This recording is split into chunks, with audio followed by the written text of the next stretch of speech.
it's Mel here and welcome back to Mel's Blind Life, the YouTube channel all about blindness. Sammy is here today to say hi guys.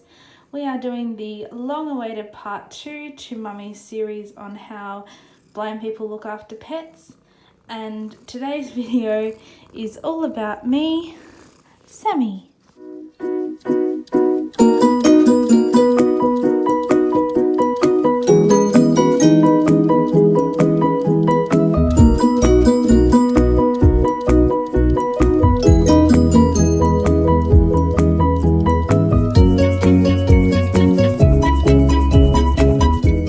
Hi, this is Mel Stevens.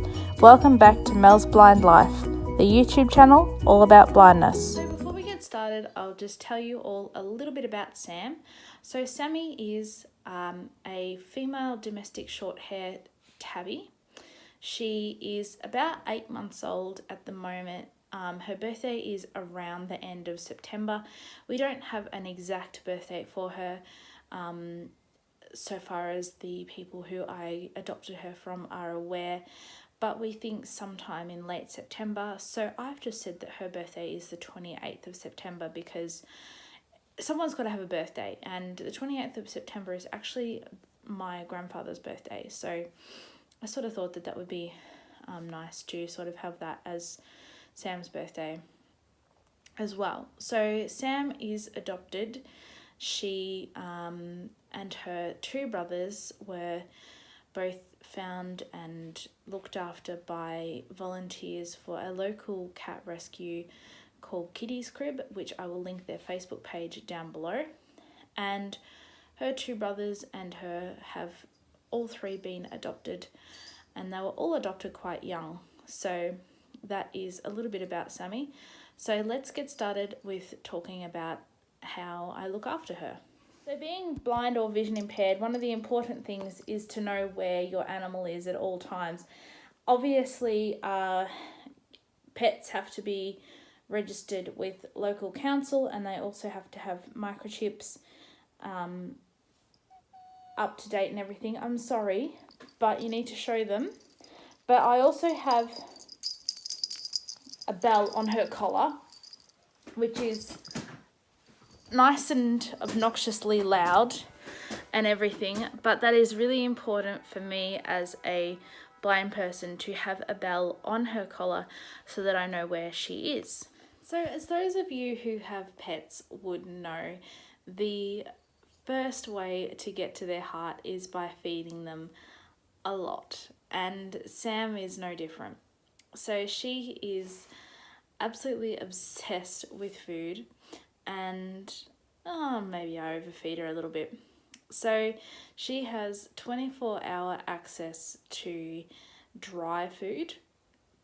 I usually just buy her whatever is on special at the supermarket. This week it was Whiskas, I think it's rabbit and tuna or chicken and tuna or something like that. And I always make sure that she's got, a couple of handfuls worth of it in her bowl at all times. And then I also feed her wet food. So at the moment she's only 8 months old, so she's still growing. So I'm feeding her approximately 2 cans of wet food a day. I feed her 1 in the morning and 1 at night. Once again, I usually get whatever is on special. This week I've got the Felix brand. Sometimes I get Whiskas, sometimes I get Fancy Feast, sometimes I get Smitten. It just depends on what's on special at the supermarket. So I feed her, as I said, 2 85-gram cans of wet food a day, plus she also has 24-hour access to dry food.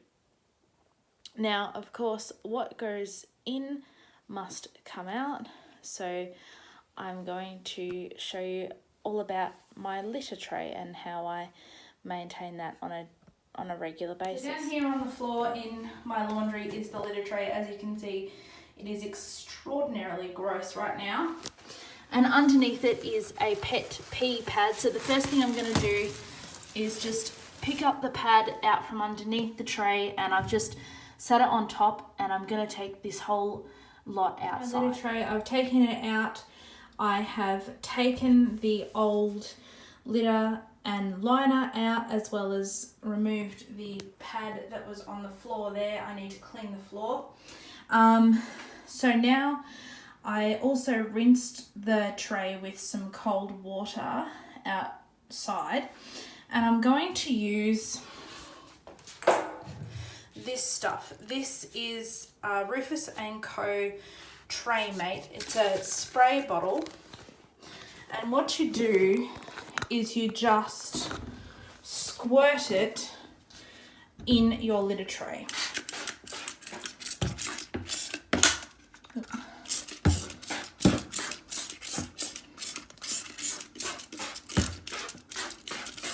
So we've got plenty of that in there now. And I've just got a piece of paper towel that I'm just going to use to sort of wipe the inside of the tray, just to help sort of clean it that little bit extra with the Tray Mate in there. Now we have our tray all nice and clean, and I'm just going to place, it probably looks like a snake or something sitting in the bottom of the tray there right now.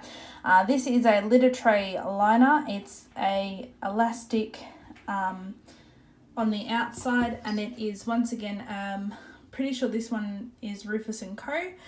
And I will just put it around my tray with its liner inside. And I have my bag of cat litter, cat sand lavender crystals. This is a I don't know how much this weighs, maybe 5 or 7 kilos or something like that, bag that usually lasts me 2 trays worth. So this is a brand new bag I only just bought today, and I will pour about half of this into here. So now my tray is nice and full with some litter. I usually try and make sure that I put about 1.5 inches to 2 inches thickness and spread it around so that it's all nice and even.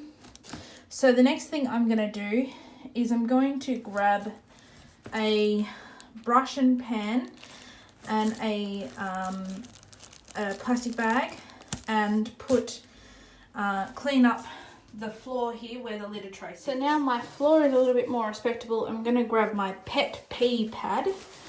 I picked up a bag of 14 of these from Petstock. I've semi-unfolded my pet pee pad.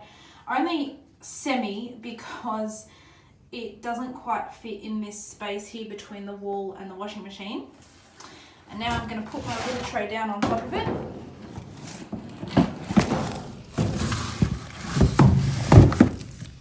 There we go. And that's nice, clean, fresh litter, and that'll last me for a week to 10 days, depending on how much I remember to clean it. So that is really the main 2 things about looking after a cat, is the food and the litter. Now, of course, she has to have toys and things to enrich her life and everything. Her favourite toy at the moment is just little Christmas balls that you would put on your Christmas tree. I think she likes them because they're bright and colourful and they're really light, and she can chase them around the floor and really enjoy playing with those. So Christmas baubles are her favourite toys at the moment. She also loves scratching, so she's got a big scratching post in the living room, and she also has a smaller scratching post in the laundry, which is kind of her room. The laundry is where her litter tray and her food and everything is, so she's got a smaller scratching post in there as well. And the other thing is water. Obviously, having pets, you have to make sure that they have 24-hour access to water. So she's actually got a few different places where she can get water from.